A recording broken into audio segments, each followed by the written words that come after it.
ringrazio di essere partecipi di questo esperimento, del primo incontro di mattina in mezzo a questo caldo. Ringrazio Andrea Pino, Anna Cristina Serra, Michele Violetta, Ambra Pintore, nostra ospite, che ci aiuterà a illustrare qualche esempio, se riusciremo ad arrivarci. Naturalmente perché mi sono chiesto, in mezzo a tutti questi lavoratori della parola, e sulla parola, perché in questi 6 anni non abbiamo mai parlato di questa figura, come possiamo dirla, minore, si può dire, è offensivo, no? Di secondo piano? Non so, insomma, questa figura a tratti dimenticata, ma che per me resta una figura estremamente generosa, il paroliere. Tra l'altro una parola che ad alcuni non piace, a me piace moltissimo, perché è come uno di quei lavori che richiede un'estrema generosità, un'estrema anche disponibilità. Perché generosità? Adesso in 2 parole, il poeta scrive, poi voi si è pieno di poeti qua, Franco Loi lo vedo qui davanti che mi mette anche un po' di emozione, e il poeta, e che saluto, il poeta tutto sommato non ha limiti, se non se stesso, se non la sua poetica, il suo progetto, la sua idea. Il paroliere è pieno di limiti, vive e funziona proprio perché ha limiti, è disponibile, riceve quasi imposizioni, la cadenza, il ritmo della canzone, la melodia, l'idea del compositore. E quindi questo paroliere, le cui parole spesso sono servite a connotare i pezzi, in realtà lui scompare. È solo una figura generosa o è un padre snaturato che crea i figli e li affida? E li affida non curandosi più, costretto quasi a non curarsi più, anzi ad affidarsi ad altre persone. Questa figura del paroliere che, e per paroliere non intendo, attenzione, il musicista che scrive le parole per sé, come è capitato a me, come capita ad Appino, come capita a Antonio Lotta che è qui presente, come capita a tantissimi musicisti, perché il musicista che scrive per sé sa già dove vuole arrivare e non ci mette né bai né boh a cancellare una parola se non gli funziona rispetto alla musica. Il paroliere puro, direi, come è Michele Violetta, perché io glielo dico ridendo, tu per me sei il paroliere puro, perché sei stonato. Una volta nel lavorare, racconto questo breve aneddoto, una volta nel lavorare io gli mandai una melodia cantata da me e gli dissi metti appunto le parole, lui mi manda queste parole, io provo a cantarla, non ci stavano, avevo provato, l'ho girata, lo chiamo, Michele non va bene, lui ma come non va bene? Si era un po' impuntato perché si era affezionato a quello che aveva scritto. Non funziona, ho detto guarda te la canto e te lo mando. Mai l'avesse fatto, io l'ho anche conservata, non sono riuscito a trovarlo. Mi ha mandato questo MP3 orribile, dove faceva i salti immortali e poi insomma siamo arrivati alla soluzione. Insomma, il paroliere non può, non essendo musicista, il paroliere puro, non può autocompiacersi della parola, non può affezionarsi, ho avuto paura che fosse caduto il basso, cioè, non può affezionarsi alla sua parola, deve sottostare alle regole del gioco. È per questo che è una figura che amo in realtà. Per quanto riguarda invece il poeta che scrive canzoni, che si trasforma in paroliere, e lì il discorso è più complicato. Infatti spero che Anna Cristina Serra, che è stata coinvolta in questo lavoro che poi abbiamo fatto io e Ambra Pintore in quest'ultimo disco che è appena uscito, gli abbiamo chiesto appunto se voleva darci la sua collaborazione, però gli ho detto, Anna Cristina, ascolta, 10 anni fa, quando io iniziavo un percorso con i Tancaruia, musica etnica e testi, avevo chiesto a una poetessa della nostra zona se si prestasse a questa cosa. Sì. Ho detto, ma sei disposta a che io tocchi i tuoi testi lì? Ah no. La poesia non si può toccare, i miei testi sono quelli. Allora, naturalmente non ne facemmo niente, evidentemente. E quindi questa è la cosa che chiesi ad Anna Cristina Serra. Gli ho detto, Anna, tu sei una poetessa a tutto tondo, ti occupi di poesia da sempre, vuoi provare? E lei acconsentì, e quindi poi magari lei vorrà darci la sua esperienza da questo punto di vista. Naturalmente però parlare di parolieri e poeti, abbiamo fatto una riflessione, significherebbe forse muovere il mondo, mettere in contrasto la poesia con la canzone, col testo per una canzone. Il testo di una canzone può diventare poesia e quando? Ma non è stata forse la canzone che ha fatto sì che nascesse la poesia? Allora, ma questo ci porterebbe nel Medioevo, nel Trecento, talmente tanto lontano che abbiamo deciso di restare più nei nostri giorni e limitarci a raccontare un po' le nostre esperienze. Viceversa poi abbiamo il piacere di avere Andrea Pino che in qualche modo rappresenta un po' la new wave della musica italiana, l'avanguardia. Loro hanno numerose collaborazioni nazionali e internazionali, l'ultima con Nada, hanno fatto un concerto a San Rock e credo che lui scriveva in inglese, credo, come molti giovani hanno iniziato così, e credo che abbia avuto anche qualche pressione, no? per scrivere anche in italiano, e poi lui ci racconterà la sua esperienza, insomma, di questo suo passaggio dall'inglese all'italiano con, lo posso dire io, il titolo del tuo primo disco in italiano? E quindi loro hanno pensato bene di chiamare il loro primo CD Andate tutti a fanculo. Direi che ho esaurito questo mio primo intervento e passerei proprio il microfono da Anna Cristina, la poetessa, gli diamo il piacere dell'apertura per raccontarci la sua esperienza fra poesia e parole per canzoni. Grazie. Io mi alzo perché come te scantatori non riesco a parlare seduta.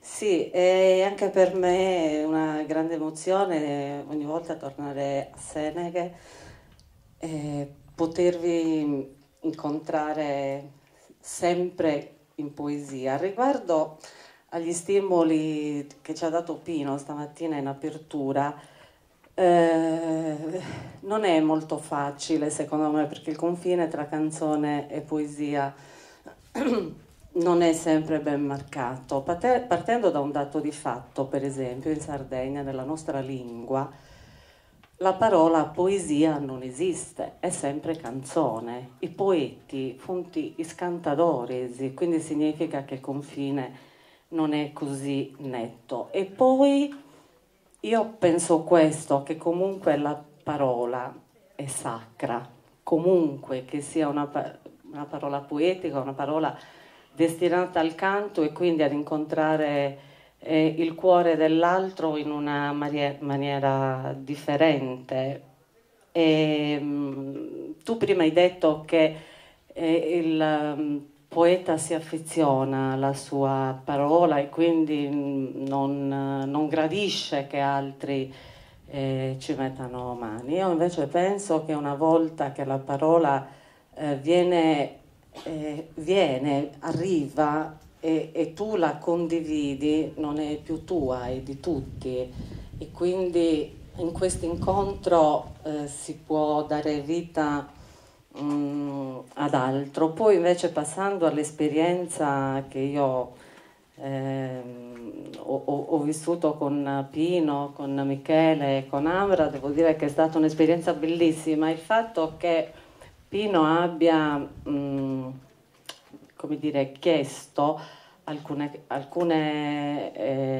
cose, alcune modifiche, mi ha portato a me ad aprire altre finestre, quindi a trovare un'altra parola che mi portava ad un'altra, e non ho sentito assolutissimamente nessun furto, anzi solo un incontro bellissimo anche con Ambra, con la quale abbiamo proprio lavorato sul suono della parola, e quando non andava bene l'abbiamo cambiata, perché io credo che anche nella vita debba essere così: quando le cose non vanno bene si cambiano, e se la parola della poesia vuole incontrare il cuore delle persone deve anche dare retta. Ovviamente io, insomma, perché di Pino mi fido, e quindi non ha sicuramente stravolto quello che io volevo dire, anzi gli ha dato un valore aggiunto, Ambra ugualmente. Quando sento queste parole che sono arrivate, che io ho scritto, Pino ha musicato e Ambra ha cantato, poi mi chiedo, ma le ho scritte io, e quindi io sono stata felice di questa esperienza. Quindi non c'è nessun pregiudizio, credo, da parte di chi, mia almeno, insomma, di chi cerca di operare con la parola. Poi essere definiti poeti è sempre un grande rischio. Io non lo so che cosa sono semplicemente una che ama la parola e che piace, e alla quale piace condividerla con gli altri, e se c'è qualcuno che mi può aiutare, come in questo caso, a fare in modo che questa parola arrivi più velocemente al cuore delle persone, io non posso essere che felice, e ringrazio anche Seneghe per avermi dato l'opportunità di dire questo. Naturalmente vorremmo anche portare qualche esempio di questo lavoro. Un primo esempio che abbiamo voluto parlare di una donna africana che ha vinto il premio Nobel per la pace, che si chiama Wangari Maathai, che con la sua associazione ha piantato 20 milioni di alberi, e abbiamo voluto parlare di lei. Il problema dello scrivere per canzoni in realtà è estremamente delicato e pericoloso, perché devi veramente in pochissimo tempo dire delle cose, e possibilmente dirle confrontandoti sempre con la poesia. Io devo dire, come mia esperienza di paroliere, che per me resta un punto di riferimento la poesia, cioè alzarsi un po' da quello che è il quotidiano. Pregherei Ambra, se vuole, di leggerci un pezzetto di questa canzone, Wangari Maathai. Brava. La mia misura questa. Che meno. Volevo fare una battuta, ma non c'è stato bisogno di farla. Grazie. E beh, o da una parte o dall'altra. Questo è un pezzo in campidanese, naturalmente, la lingua di Anna Cristina. Io non l'ho mai letta, l'ho solo letta tra di me e poi cantata, però mai letta in italiano, quindi è proprio improvvisata per me. Vi faccio sentire un po' com'è la melodia e cosa significano queste parole. Iteste giliaga sugaru, tendi mano donada me, aio Wangari Maathai, canta che femina manna, sumanidadi te liaga e sentido, sa vida pesada. Sa vida sona uno canto de femina manna. Che cosa ti apre, ferite nel cuore? Tendi la mano, dalla a me. Su, Wangari Maathai, canta come una donna grande fa. Per te l'umanità è ferita profonda, è profondo sentire. La vita si libra, la vita suona, un canto di grande donna. La vita percuote, ma quando unisci canto e memoria in quella luce di luna africana, non sei più sola, Wangari Maathai.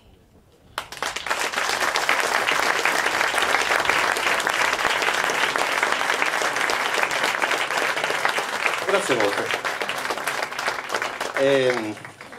Michele Piolledda, scrittore, saggista, poeta anche lui, ha scritto anche lui, autore di un libro che è appena uscito, Sangue di Cristo.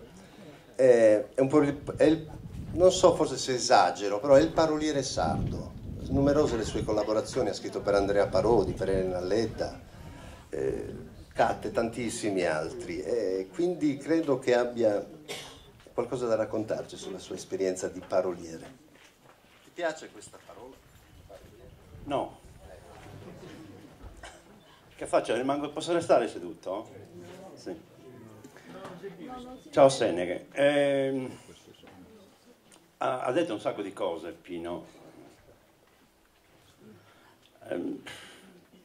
Non so se sia facile, non so bene da che parte iniziare. Vedi, no, a me piace molto scrivere sopra la musica, perché ho scritto per troppo tempo sopra il silenzio, no?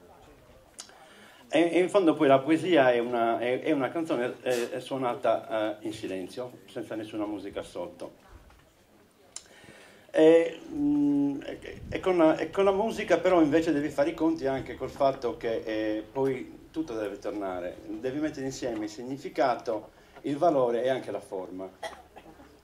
Però se c'è una cosa che mi piace nel fare questo, adesso non perché c'è Flavio qui davanti, non vuole essere un gesto di piaggeria, no? Però mi piace molto la parola che suona, la parola che danza, che balla, perché il ritmo poi è importante anche per dare maggiore valore e dare un'espressione diversa alle cose che fai. Io non ho fatto questo lavoro per tutta la vita, anzi non lo considero neanche un lavoro, con quello che c'è dalla SIAE sarebbe meglio, cioè non ci paghiamo neanche il fax. Ho iniziato tardi, dopo la laurea, dopo che ho fatto tante cose, quando il povero Andrea è andato via dall'azienda, una mattina piomba a casa e mi fa: tu mi devi scrivere i testi del prossimo disco. Così, dal nulla. E dal nulla è nata però subito questa passione per scrivere, per raccontare dentro la musica. Io penso che la risposta sia già nel sardo, no? Cioè in sardo non si dice ho scritto una poesia, si dice ha proposto una canzone. È così, nessun poeta sardo ha mai detto io ho scritto una poesia. Perché poi la parola deve deve raccontare, però deve anche intrattenere, deve anche accompagnarti, cioè deve respirare con gli occhi di chi ti guarda e di chi ti ascolta.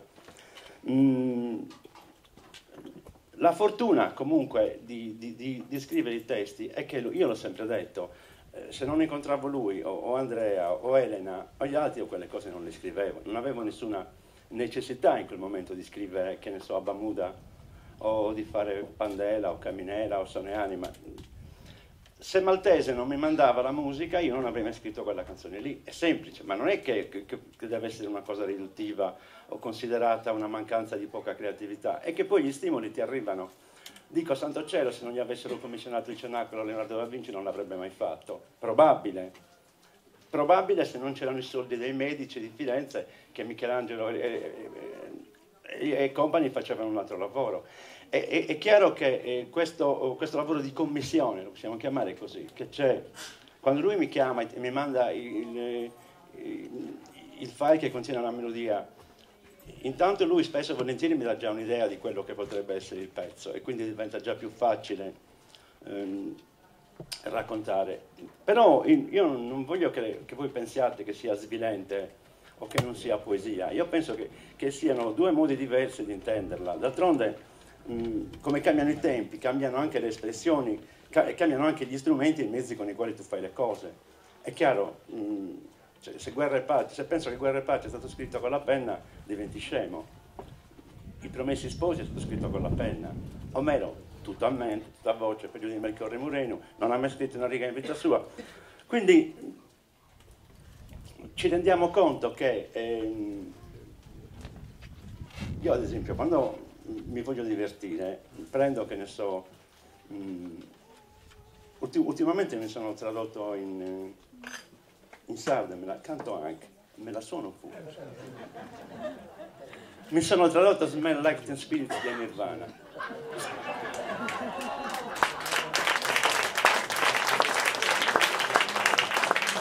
Se mi richiami l'anno prossimo vengo e te la suono, giuro, e mi compro anche una Fender Stratocaster. Guarda, il pennino ce l'ho. Non me la ricordo, sai che è una cosa terribile, non mi ricordo mai. No, è vero, no, ho una memoria. Una volta che. Oddio, non riesco più a parlare. Non sono pratico, da quando ho smesso di fare il giochi in radio non riesco più. Faccio questi esperimenti, prendo ovviamente dei pezzi che mi piacciono molto, tipo i Nirvana, che sono stati una cosa fulminante, è stata la mia seconda giovinezza, e mi rifaccio il testo. Ma l'ho fatto anche con Sting. Cioè Sting ha fatto una canzone meravigliosa che si chiama Fragile e l'ha fatta tradurre e se l'è cantata in portoghese e in spagnolo. Ho detto, mica in sardo non l'ha fatta Sting.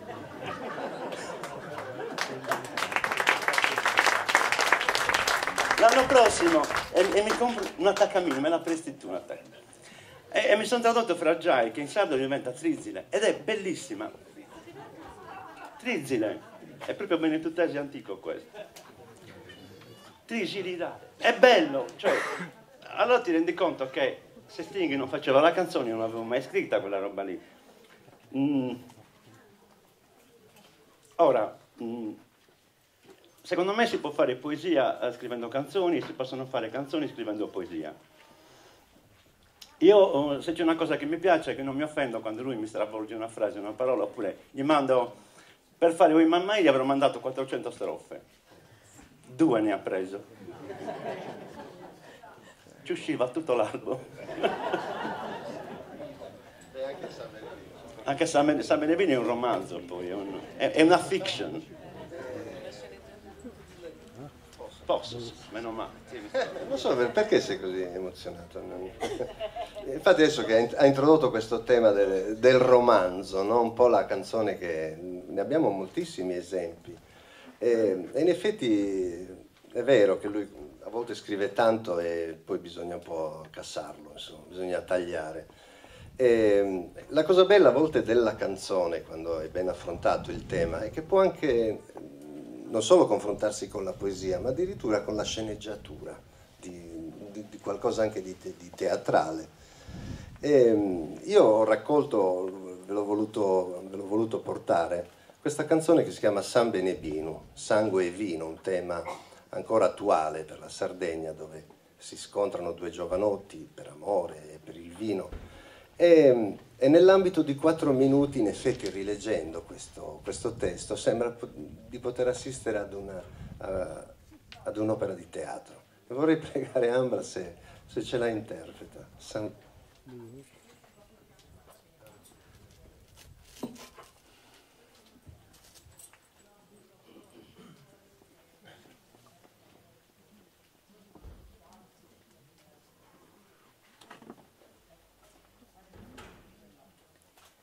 San Benebino sun preciso su ta sombra, su sapore gaidur che chi di l'inghese sun gras. Con le gatte a buffare, con le impresse pone in mente. Mi ricordo quel sangue, il mio bravo coltello come un rosario. Prima cussa mano pro amore Deus. E mia madre che corre, che corre, che corre, il suo scialle già nero. È minore, minore che a tie. Si sanne che naschirendo un'ora perdita da essa mano e Deus. Si sanne che naschire andamo schirchende, sa paghe no e paghe no pa. A chi tocca, a chi tocca su tocco che sa mano e Deus. A chi tocca sa morte, a chi tocca sos ferros che sa mano e Deus. A chi tocca su tocco, a chi tocca su tocco che sa mano e Deus. Prima cussa mano pro amore Deus. Ferma quella mano per amore di Dio.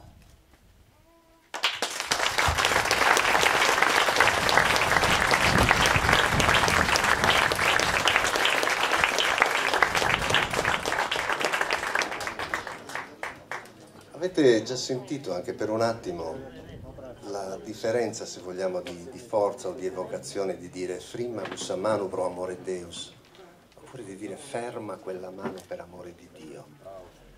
È interessante questo rapporto, anche questo è un tema che magari affronteremo, il rapporto proprio sulla scelta della lingua, perché scrivere Anna Cristina e Michele scrivono appunto in sardo, Franco Loi scrive in milanese, Appino ha scritto molto in inglese, e anche qui è una tematica fortissima, insomma, del perché, piuttosto che scrivere nella lingua ufficiale, preferire scrivere nella propria lingua locale o regionale. Sì, no, volevo aggiungere a proposito della lingua, tra le tante fortune che mi sono capitate, probabilmente quella fondamentale è stata di nascere in un paese che si chiama Benetutti. Perché Benetutti è un paese di confine, è un paese, come si suol dire, all'Arcana.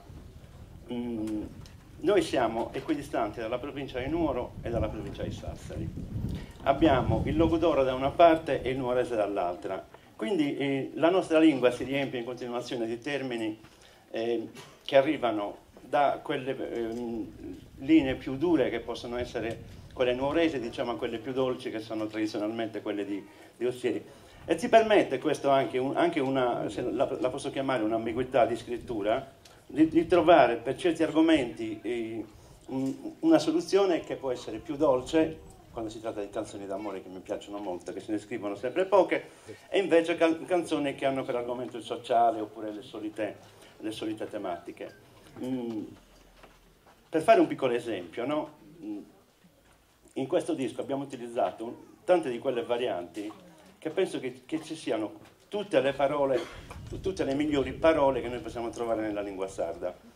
E questo è importante perché significa che poi a un certo punto la lingua diventa muriga, si mescola e poi alla fine se ne crea una nuova, che è quella poi che viene, che tu permetti, che ti permette di raccontare delle cose che siano e che racchiudano anche tutte le sensazioni che quel posto ti suggeriscono. E poi avere questa possibilità di avere due culture anche differenti, quella dolce e romantica logudorese, mentre quella più antica, passionale e chiusa del nuorese, ti permette ulteriormente di poter scavare dentro l'abilità delle cose che vuoi dire. Ecco, questo ti volevo aggiungere.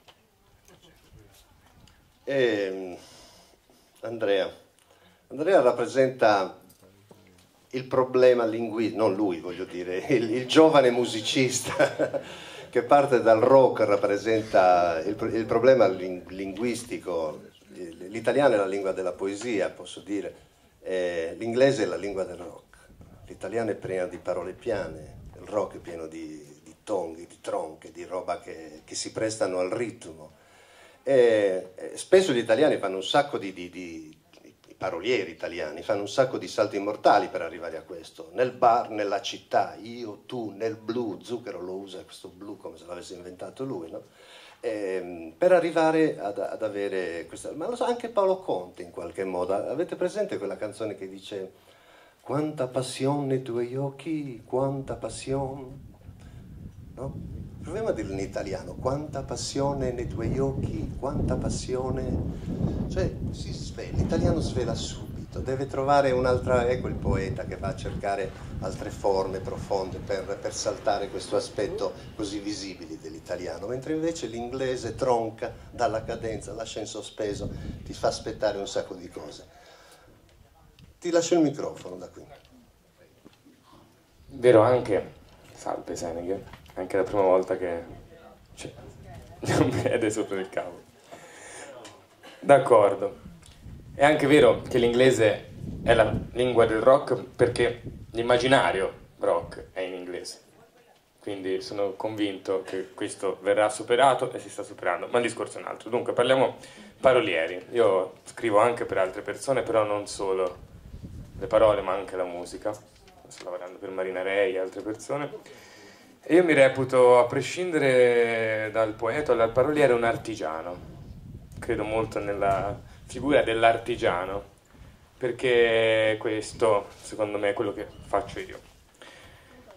Quindi, per parlare del discorso inglese e italiano, è presto fatto, perché è stato appena detto Nirvana. Io quando uscì Nevermind di Nirvana era il 92, sono del 78, quindi ero esattamente poco più di un bambino e sono impazzito completamente, anche perché prima i miei genitori mi avevano fatto ascoltare tutto il rock classico, i Doors, tutta questa roba che ancora oggi c'è. Quel giorno ci fu una rottura, arrivò questo punk in classifica e nessuno capiva come fosse possibile. E quindi chiaro, il mio riferimento immaginifico a quell'età in cui ero fondamentalmente in preda a tutto quello che era la mediaticità delle cose, è stato quello del rock in inglese. Manco pensavo fosse possibile. C'era il rock in italiano, ma dove abitavo io, in un centro sociale in cui sono cresciuto, arrivava solo punk ex anni 80, quindi per me c'era solo quello. E i cantatori erano un po' una cosa da rifuggire, da allontanarsi, perché avevano bloccato, secondo me, negli anni 70 l'Italia della musica e l'avevano resa legata per forza alle parole. E poi sono cresciuto. E lì è successo qualcosa di importante, perché per anni abbiamo fatto dischi e l'abbiamo fatto con l'idea di farlo per il mondo, perché ci sentivamo figli del mondo.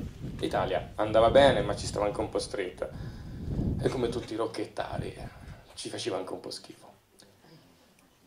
Poi, piano piano, succedono delle cose nella vita, anche brutte, oppure molto brutte.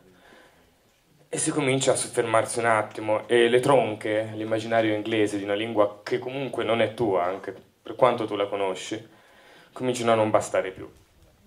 E piano piano, negli anni, abbiamo fatto dei dischi, anche suonato all'estero, è stato molto bello, abbiamo cominciato però a avere dei problemi. Io scrivevo tutte le canzoni, tutti i testi, e ci sono stati dei momenti in cui la vita mi ha un po' fatto cascare le gambe e non ce la facevo mica più io a immaginarmi a Portland o a Londra o a Brighton, perché la mia vita in quel momento, perdonate la parola, era una vita di merda ed era a Pisa. Quindi non riuscivo più. E quindi abbiamo fatto un disco, si chiama Villa Inferno, e ci chiamò il bassista del mio gruppo americano preferito, Violent Femmes. Immaginatevi che voi crescete con Sting come mito e poi vi chiamo per fare un disco. Per me è stata la stessa cosa, quindi eravamo impazziti. Quindi abbiamo fatto questo disco, e che conteneva però le prime 2 canzoni in italiano. Una ve la canterò, perché così vi spiego bene di cosa si parla. Questo disco è stato fatto con un sacco di ospiti, Talking Heads, Pixies, c'è stata una marea di band straniere, ci ha portato a suonare in Australia.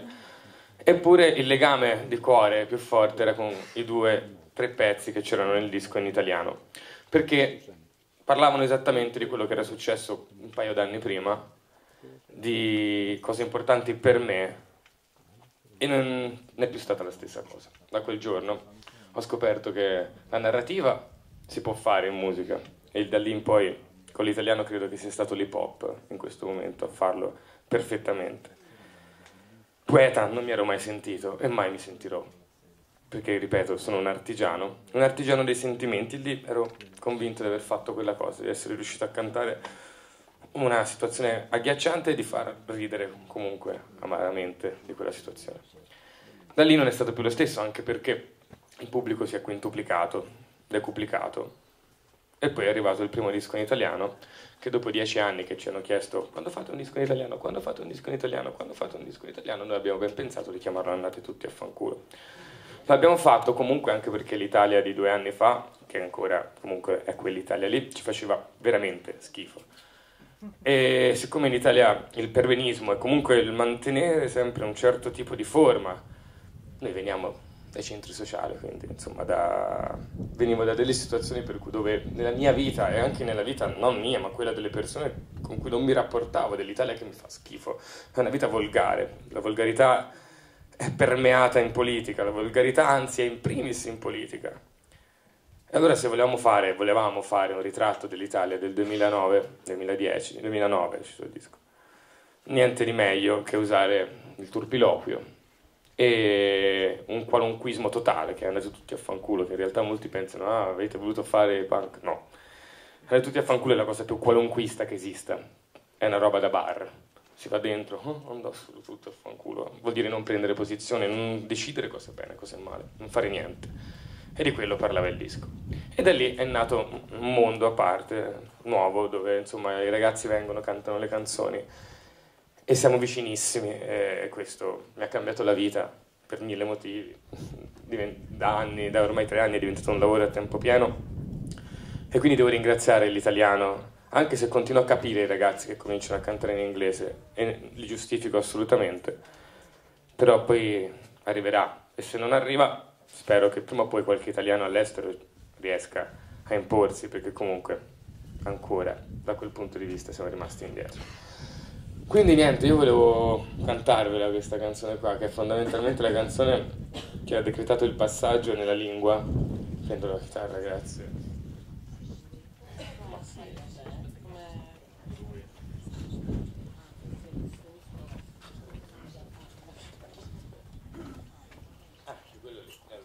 Finisco il discorso qui. Quindi questa canzone ci tengo tantissimo ed è l'esempio di come si possa tradurre fondamentalmente le emozioni in musica. Ora io farò le serate racconti della buonanotte da domani fino a sabato e vi spiegherò meglio la storia. Però è una storia di famiglia e anche lì il turpiloquio. Abbiamo di nuovo quello, però ripeto e ribadisco, era necessario, perché credo che rispetto ai poeti il lavoro che io faccio è il lavoro di cercare di raccontare il reale, certo dandogli un immaginario. Io credo che gli immaginari che danno i poeti, così come li danno gli artigiani come me o i parolieri, sono immaginari che poi rimangono e cambiano il mondo, perché se tu immagini una cosa che non esiste per le prossime generazioni, quella cosa sarà già esistita. Quindi credo che fondamentalmente questo è il lavoro che facciamo, immaginiamo il mondo che sarà. E quindi io mi sono immaginato un mondo pieno di figli di puttana. Ed eccola qua.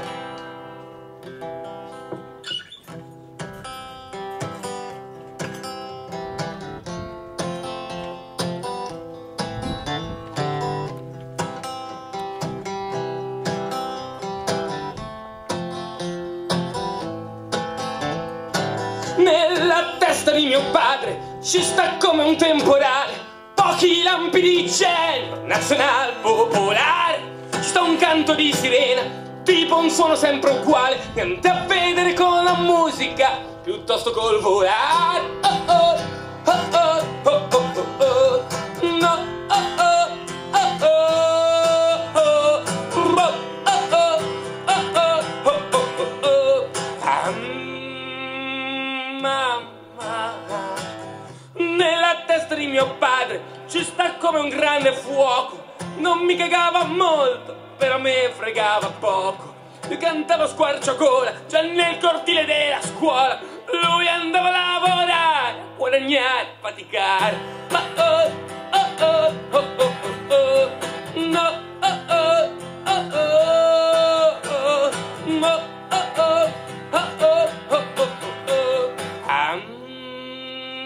Mamma,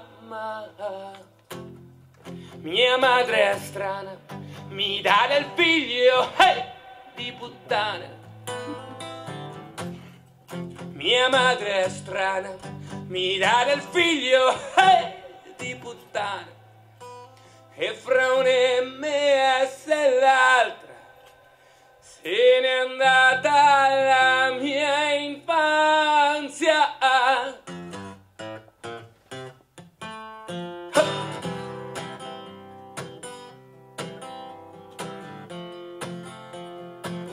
Dicevamo, nella testa di mio padre il tempo ha preso quel che ha dato, così lui ricorda solo d'essere stato innamorato.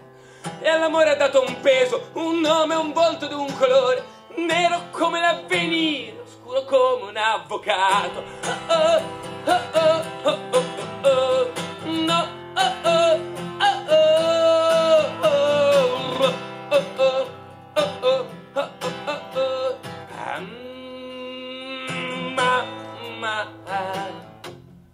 mia madre è strana, mi dà del figlio, hey, di puttana. Mia madre è strana, mi dà del figlio, oh, di puttana. E fra un MS e l'altro se n'è andata la mia infanzia. Fuma. Eccola qua.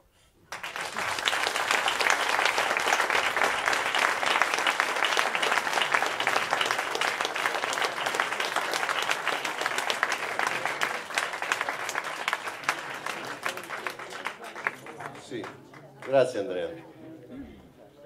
Facciamo un rapidissimo giro se vogliamo accennare un attimino, continuare un po' con questo tema della lingua.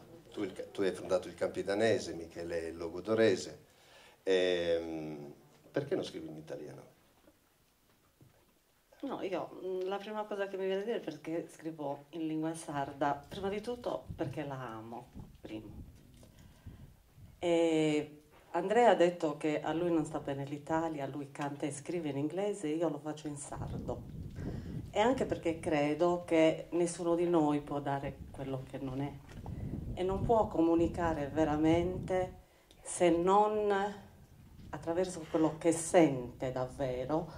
E la mia lingua è innanzitutto quella in lingua sarda e anche perché credo che nessuna lingua è sia inferiore alle altre. In sardo si può dire tutto quello che si vuole, come si dice in inglese, come si dice in tutte le lingue del mondo. E come diceva Seneca, per la patria uno ama la propria patria non perché è grande, perché è bella, perché è importante, ma perché è sua. E così per me, per la lingua, perché è mia.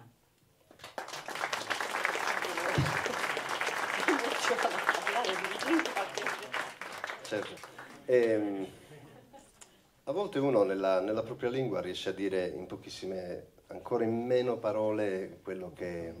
perché fa parte del suo sentido, di quello che uno ha sentito e che sa che gli altri che capiscono quella lingua lo reinterpretano e si riappropriano. C'è un testo una canzone a cui ha partecipato Anna Cristina, che si intitola Andas io Isandai, è in campidanese. Ce la fai sentire qualcosa, appena appena? Perché vai se vuoi andare, no? Ovviamente in italiano è molto semplice il concetto, no? In sardo inizia a prendere qualcosa di andas io isandai, vola, non lo so neanche spiegare meglio di così. Se poi a questo si associa la musica, ecco che l'operazione si compie. Vuoi dirci qualcosa? Tante cose, ma non c'è tempo, il tempo vola. Sì, a me piace solo dire una cosa, che io credo molto nella mescolanza, quindi sono felice di essere partita dalla mia lingua, dalla lingua di mio padre, perché è lui che me l'ha fatta conoscere. Io sono nata a Roma, mio padre è sardo, mia mamma è nata in Africa da genitori siciliani, quindi è proprio un murigo, un miscuglio.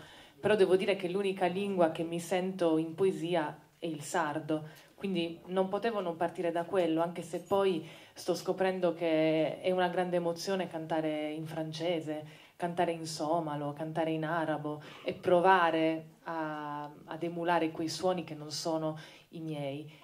Però un punto di partenza, forse per un bel percorso, deve essere quello che ci fa sentire più vicini a noi, quindi la lingua sarda è questo. Il campidanese per me non era vicino, perché io sono originaria di Suni, quindi proprio il campidanese non è che c'entrasse molto. E con Anna Cristina abbiamo lavorato, come lei ha detto, a sentire quei suoni un po' più miei e a far sentire lei soddisfatta che qualcuno che non era del campidano li cantasse. Io ci ho provato e li sento molto, molto morbidi, molto dolci, aerei in certi momenti e vicini alle radici in altri, quindi forti come la pietra. Così come questo pezzo, Vai se vuoi andare, che è un inno alla fratellanza, a chi tu lasci libero di essere quello che è, pensando che si allontanerà da te, ma che probabilmente tornerà poi invece alla sua patria, tornerà a te più forte, più sicuro di se stesso, più vicino, più amico, più fratello.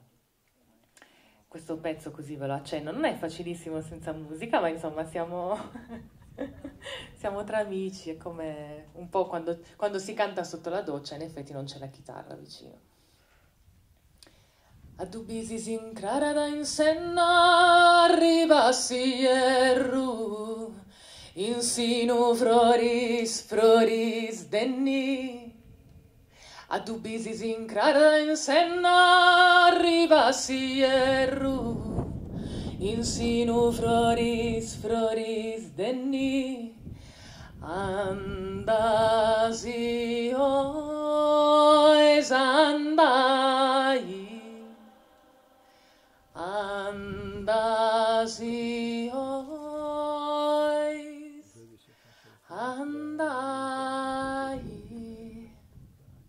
più un cenno. Viceversa, Michele, da buon paroliere, gli ho mandato io una volta e gli ho detto c'è una canzone che so il titolo, c'è solo il titolo, si dice Issa mi viagede. Naturalmente era escluso che parlassimo di una ragazza o di chissà cos'altro. Piano piano abbiamo iniziato a lavorarci e Issa mi viagede era lei mi piace, la mia lingua. Ci vuoi dire due cose su questo testo? Fammela ricordare un attimo. Qual è? Questa. Sì, questa canzone mi piace molto perché, a parte che ci siamo dannati un anno, dovendo togliere le ragazze, trovare un testo che stesse su Issa mi piace, cosa potrebbe essere lei mi piace?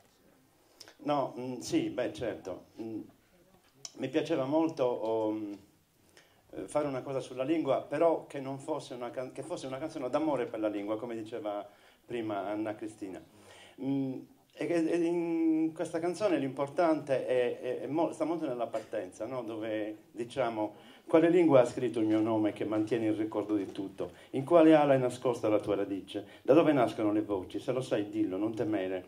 Si assomigliano, mi sembra, ma sono sicura. Ma io so la mia qual è. Chi l'ha messa nella porta della mia gola, questa lingua che segnala a piedi? Si legge, deve essere letta così, perché è quasi un'invocazione, però è una domanda con una risposta. Perché mi stai criticando? No. No, non ti sto criticando, era un po' lanciata. Quale lingua ha scritto il mio nome? Tu sei poeta, io ascolto. No, non sono un poeta, è proprio per... In sé è un po' un classico testo di questo innamorato deluso, non corrisposto, insomma, e quindi questo è lui che canta questa sua tristezza. Però grazie proprio alla musica, alla melodia così pregnante, questa canzone si avvia a effettuare lo stesso percorso che ha avuto per esempio No poto riposare, cioè che diventa internazionale, viene conosciuto, viene cantato, ricantato migliaia di volte. Emiliona Morena è un pezzo di questo che può essere un esempio di questa cosa, cioè di una canzone che diventa poetica grazie proprio alla melodia. Proviamo a farla.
La gente al carrer per mi arresta turbada,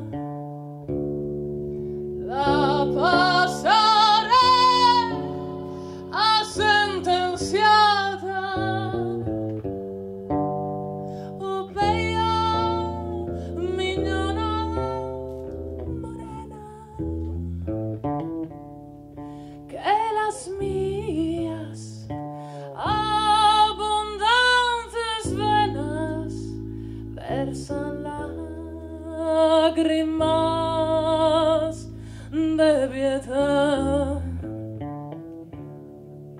La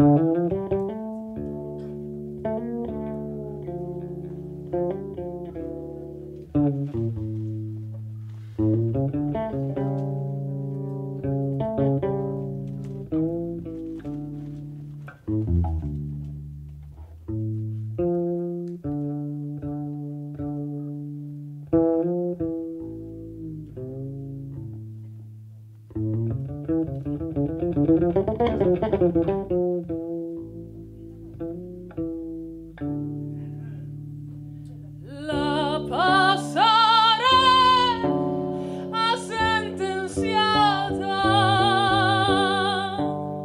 o peia mignona morena que las mías abundantes venas versan lágrimas de pietà, que las mías abundantes venas versan lágrimas de pietà.